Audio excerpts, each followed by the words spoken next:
बिस्मिल्लाहिर्रहमानिर्रहीम। अस्सलाम वालेकुम। आज का हमारा टॉपिक है डेफामेशन।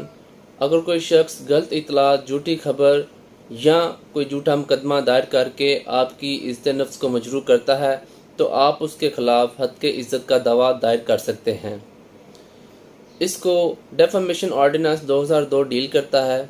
मिसाल के तौर पे अगर कोई शख्स आपकी तौहीन करता है, आप पर इल्ज़ाम लगाता है, आपकी बेइज्जती करता है या आपकी बदनामी का बायस बनता है, चाहे वो लिखकर हो, ज़ुबानी हो या किसी टीवी चैनल पर दिया गया बयान हो या किसी अखबार में शाया किया गया हो बयान हो, तो इसका मतलब उसने आपकी हद के इज़्ज़त की है। ये एक जुर्म है।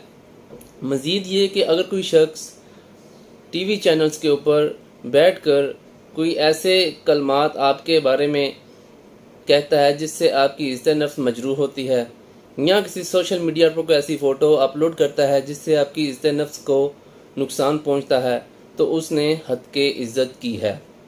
इस सूरत में आप डिस्ट्रिक्ट कोर्ट में हर्जाने का दावा दायर कर सकते हैं। हर्जाने के दावे के लिहाज से उसकी अमाउंट कुछ भी हो सकती है। ये आपने तयन करना है कि कितनी अमाउंट का हर्जाने का दावा करना है। दावा दायर होने के बाद डिस्ट्रिक्ट कोर्ट के पास इख्तियार होगा कि उस दावे को 90 दिन के अंदर अंदर डिसाइड करे।